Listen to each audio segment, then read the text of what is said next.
믿음의 사람들이 걸어가는 영적 순례에는 자주자주 우리의 선택을 요구하는 두 갈래 길을 만나게 됩니다. 하나의 길은 넓고 그 길이 평탄해 보여서 많은 사람들이 쫓고 향하는 그런 길이요. 또 하나의 길은 좁고 협착해서 사람들이 가고 싶어 하지 않는 길이지요. 우리 믿음의 사람들에게도 항상 유혹이라 해당되는 넓은 길과 경건이라 해당되는 좁은 길이 우리를 기다립니다. 우리는 선택해야 하고 우리의 생명의 길은 언제나 좁고 협착한 길을 통해서 우리에게 주어집니다.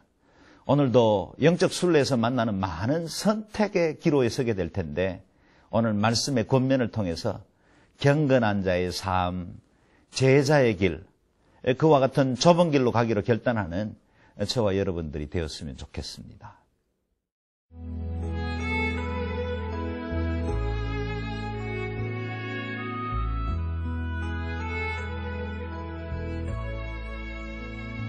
야고보서 1장 12절에서 27절 말씀입니다.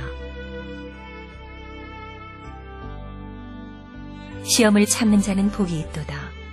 이것에 옳다 인정하심을 받은 후에 주께서 자기를 사랑하는 자들에게 약속하신 생명의 면류관을 얻을 것임이니라. 사람이 시험을 받을 때에 내가 하나님께 시험을 받는다 하지 말지니 하나님은 악에게 시험을 받지도 아니하시고 친히 아무도 시험하지 아니하시느니라. 오직 각 사람이 시험을 받는 것은 자기 욕심에 끌려 미혹됨이니 욕심이 잉태한즉 죄를 낳고 죄가 장성한즉 사망을 낳느니라. 내 사랑하는 형제들아 속지 말라. 각양 좋은 은사와 온전한 선물이 다 위로부터 빛들의 아버지께로서 내려오나니 그는 변함도 없으시고 회전하는 그림자도 없으시니라. 그가 그 조물 중에 우리로 한 천 열매가 되게 하시려고 자기의 뜻을 좇아 진리의 말씀으로 우리를 낳으셨느니라. 내 사랑하는 형제들아, 너희가 알거니와 사람마다 듣기는 속히 하고 말하기는 더디하며 성내기도 더디하라. 사람의 성내는 것이 하나님의 의를 이루지 못함이니라. 그러므로 모든 더러운 것과 넘치는 악을 내어버리고 능히 너희 영혼을 구원할 바 마음에 심긴 도를 온유함으로 받으라. 너희는 도를 행하는 자가 되고 듣기만 하여 자신을 속이는 자가 되지 말라. 누구든지 도를 듣고 행하지 아니하면 그는 거울로 자기의 생긴 얼굴을 보는 사람과 같으니 제 자신을 보고 가서 그 모양이 어떠한 것을 곧 잊어버리거니와 자유하게 하는 온전한 율법을 들여다보고 있는 자는 듣고 잊어버리는 자가 아니요 실행하는 자니 이 사람이 그 행하는 일에 복을 받으리라. 누구든지 스스로 경건하다 생각하며 자기 혀를 제갈먹이지 아니하고 자기 마음을 속이면 이 사람의 경건은 헛것이라. 하나님 아버지 앞에서 정결하고 더러움이 없는 경건은 곧 고아와 과부를 그 환난 중에 돌아보고 또 자기를 지켜 새 속에 물들지 아니하는 이것이니라. 오늘 본문 말씀을 잘 묵상하려면 시험이라는 단어가 갖는 두 가지의 의미를 적절하게 이해할 필요가 있습니다. 영어 성경에는 뚜렷하게 구분되지만 우리 성경에는 똑같이 시험이라는 말로만 번역되어 있기 때문입니다. 하나는 trial 이라는 단어, 곧 시련에 해당되는 단어가 되겠고 또 하나는 temptation, 유혹에 해당되는 말씀이 될 것입니다. 12절은 trial, 13절은 temptation으로 이해를 해야 오늘 말씀 묵상하는 것이 쉽습니다. 12절을 먼저 볼까요? 시험을 참는 자는 복이 있도다. 이것에 옳다 인정함을 받은 후에 주께서 자기를 사랑하시는 자들에게 약속하신 생명의 면류관을 얻을 것임이라. 아멘. 시련을 참는 자는 복이 있다. 그렇게 말씀하셨어요. 시련은 내 믿음이 진짜인지 가짜인지를 구별해내는 그런 기준이 됩니다. 시련을 당할 때 누가 참된 나의 친구인지를 우리는 구분해내지 않습니까? 용광로를 거칠 때 우리는 순금과 또 철광석들을 구분해내지요. 하나님 앞에도 우리의 믿음이 진짜인지 가짜인지를 구별해내는 중요한 기준이 시련일 때가 많이 있습니다. 우리의 믿음이 참된 것이라고 인정받기만 하면 오늘 말씀이 약속하시기를 생명의 면류관을 얻을 것이다. 왜 우리가 시련을 기쁨으로 이겨낼 수 있습니까? 그게 생명의 면류관이 예비되어 있기 때문입니다. 그래서 시련을 참는 자가 복이 있습니다. 어려운 일들을 요즘 만나고 계십니까? 참아보십시다. 힘들지요? 다른 사람들의 상황에는 참아보지 그 말이 쉽지만 내가 당할 때는 막상 쉽지 않는 단어가 인내라는 단어입니다. 그러나 사랑하는 여러분, 주의 말씀, 어제나 오늘이나 영원토록 동일하신 그분의 말씀으로 권면할 수 있는 소망스러운 근거가 있다면 이 모든 시련 그리고 우리의 인내는 하나님의 영광스러운 상급이 기다리고 있다는 사실입니다. 절대로 포기하지 마십시오. 이제는 끝장났다는 말 그리스도인들의 입에서는 말하지도 말고 생각하지도 마십시오. 특히 그리스도인들이 자살로 생을 마감하는 건 있을 수도 없는 일입니다. 소망의 주님이 저와 여러분의 하나님이십니다. 그분은 결코 우리를 포기하지 않습니다. 사방으로 우겨싸움을 당하고 모든 것이 다 끝장나버린 상황에도 우리 주님은 우리와 함께 하시고 하늘 문은 열려 있고 주님은 우리에게 새로운 길들을 열어가실 것입니다. 하나님의 기적의 문이 열릴 때까지 지금 앞이 보이지 않더라도 인내하고 참아낼 수 있기를 바랍니다. 그것이 시련을 통해서 우리에게 주시는 하나님의 메시지입니다. 두 번째, 13절에 보면 그 시험은 템테이션을 의미합니다. 사람이 시험을 받을 때에 내가 하나님께 시험을 받는다 하지 말지니 하나님은 악에게 시험을 받지도 아니하시고 친히 아무도 시험하지 아니하시느니라. 우리가 넘어지고 실패하는 것은 하나님의 시험이 아닙니다. 자신의 죄 때문에 자신의 연약함 때문에 넘어지고 나서 하나님이 나를 시험하셨다. 그렇게 말씀하시는 분들이 왕왕 있습니다. 오늘 본문 말씀에 분명히 선포하십니다. 그럴 리 없습니다. 하나님은 그런 분 아니십니다. 혹 내가 연약해서 넘어졌거들랑 주님께서 이 모든 과정 중에 우리로 이기게 하시고 다시 일어서게 하시는 그 주님을 붙드실 수 있기를 바랍니다. 그래서 오늘 15절 말씀을 우리가 묵상할 필요가 있는데요. 욕심이 잉태한 적 죄를 낳고 죄가 장성한 즉 사망을 낳느니라. 욕심이라는 존재는 무생물이 아닙니다. 살아 있습니다. 그건 점점점 자라요. 우리 안에 욕심이 떨어지지 않습니까? 내 안에 욕심은 다 있죠. 욕심 없는 사람이 어디 있겠습니까? 특별히 우리에게 기본적으로 주신 수면욕, 성욕, 식욕 이런 모든 욕심들은 우리를 지탱해주고 우리의 생명을 연장해주는 좋은 것입니다.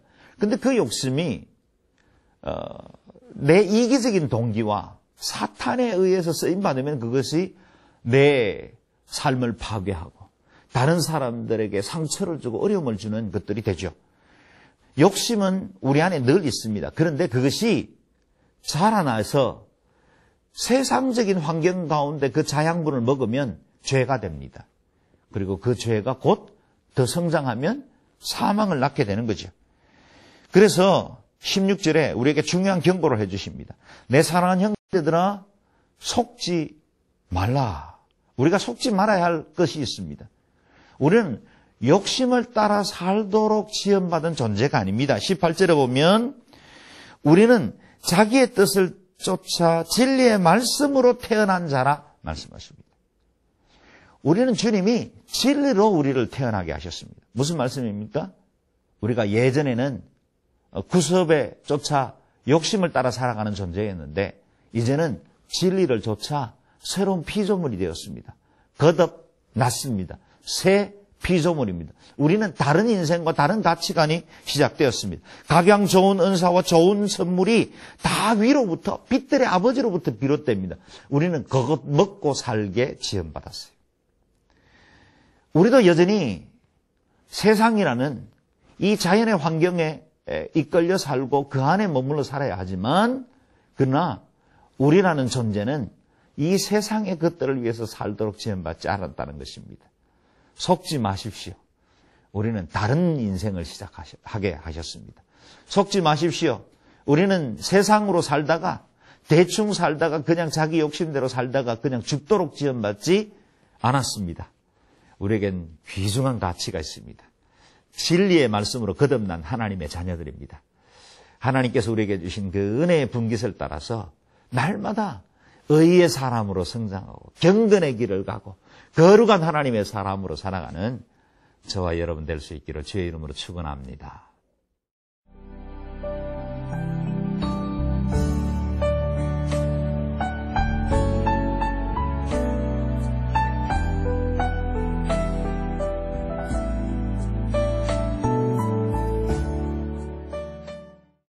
(19절) 이하의 말씀은 우리에게 묵상할 소재도 많고 적용해야 할 적용점들도 많이 있습니다. 그래서 너무 많아서 질리기가 쉽습니다. 대체로 제가 정리해 보니까 5가지 정도가 되는데요. 그 5가지 중에 하나나 둘 정도만 적용하셔요. 그 중에 한두 가지만 내게 주신 오늘 하나님의 말씀으로 붙들고 내 삶 중에 어떻게 실천하고 내 삶을 변화시킬 것인가에 대해서 적용해 보면 좋겠습니다. 5가지 중에 첫 번째는 19절 20절에 나오는데 분내지 말라. 한 어머니 학교 모임에 갔더니 그 어머니들이 대체로 고백하는 것이 남편들의 분이 너무 어렵다는 거예요. 저도 남자인데요. 자주 분내고 또 쉽게 이렇게 감정적으로 요동되기가 쉽습니다. 이렇게 분을 내는 건 자신의 그 경건과 또 자신의 그 인격도 해치지만 다른 사람들에게도 아주 날카로운 화살촉처럼 사람들을 상하게 만듭니다. 나는 분 한 번 쏟아버리면 그만이다 생각하지만 그것이 어떤 사람들에게는 큰 아픔이 되기도 하죠. 어떤 사람은 이렇게 말합니다. 나는 뒤끝이 없어. 예, 아세요? 폭탄도 뒤끝은 없어요. 한번 터지고 나면 그만이에요. 그러나 그 이후에 파편으로 얼마나 많은 사람들이 고통받느냐는 거예요. 뒤끝이 없는 것 자랑하지 말고 분을 내기 전에, 하루를 시작하기 전에, 내가 말하기 전에 그 분을 미리 적절하게 통제할 수 있는 그런 기자재를 잘 세워나가면 좋겠어요.